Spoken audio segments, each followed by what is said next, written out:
We're talking today with Mr. Romano Tenna, who is the portfolio manager of the Katana Australian Equity Fund and the co-founder of Katana Asset Management.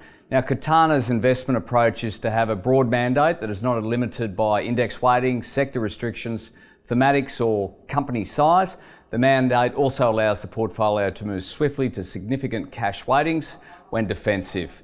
Romano, thanks for your time. Welcome to Sydney. Yeah, pleasure to be here.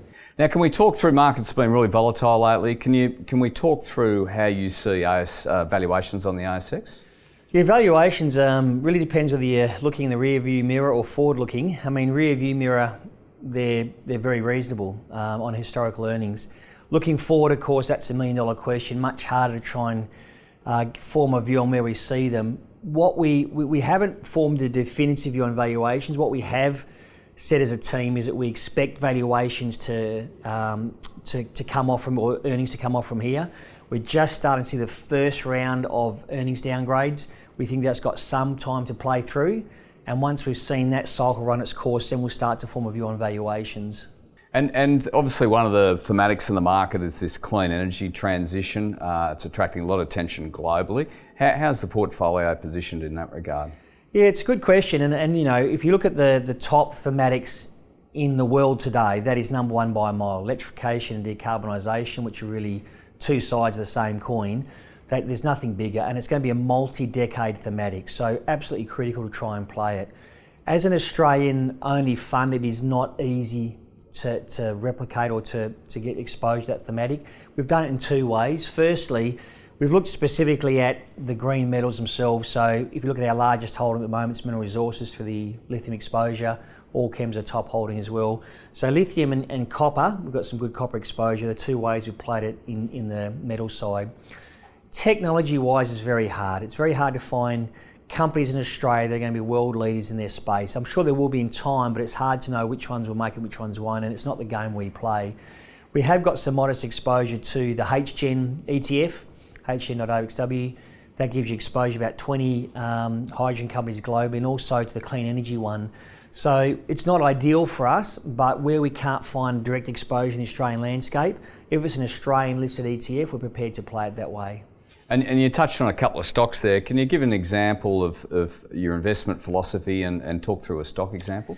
Yeah, if we look at something like Mineral Resources, which would be our largest holding at the moment, we've been investing in Mineral Resources since 2006, since the IPO, and we've scaled it up and down according to how we see valuations in the market. Go back to January this year, and our weighting would have been down close to 0, if not 0%, and now it's at over 7%. Now, to put that in perspective, in 17 years of running the fund, we've had 3 stocks that have been above 5% weighting over 17 years. Commonwealth Serum Laboratories, Commonwealth Bank and Mineral Resources. So it shows you how high conviction we are in this company. We are genuinely style agnostic, so we try and bring the best precepts from value, growth, quality, fundamental and momentum, combine them together. When we look at that in Mineral Resources, we see a lot of those things. We see growth coming with valuation, great business model, great management team, and also price momentum. And what's your outlook for markets now? And I know, so I read through one of your fact sheets, you've got quite a high cash weighting. That's when you get defensive. So how do you see the market moving forward? Look, it's the most challenging we've seen in at least 5 years, possibly a decade. You know, you've got so many well-documented headwinds. You've got what's happening in China, the property market and COVID lockdowns. You've got, you know, QT, quantitative tightening now is US $95 billion a month as at 1 September. You've got Fed raising interest rates. You've got inflation. You've got, you know, all sorts of problems. If in 6 months' time you look back to today and said, oh, gee, that correction was obvious or crash was obvious, you wouldn't be surprised. The one thing that concerns us is that it does seem to be consensus positioning. Every person to a T is expecting these markets to roll over the next couple of months. And when people expect that en masse, they've generally positioned that way, which means that it's not as likely to happen. So I think for less you know, conservative investors, you could look at deploying capital now. We always say you can't get a great company at a great price with certainty. You've got to give up one of those 3 things. Either give up a great company, give up a great price, give up certainty. So I think you can get great companies at great prices now if you want to give up certainty.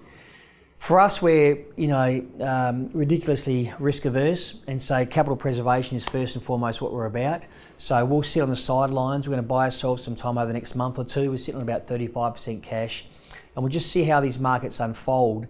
Fundamentally, we should see the markets roll over and see some of these factors start to drive earnings lower, but it is consensus positioning, and investing's part art, part science. The science bit we understand, the art bit sort of always tends to poke in the eye. Thanks, Romano, for your time. Markets always have a way of teaching us lessons, so They thanks do for your indeed. time. Pleasure.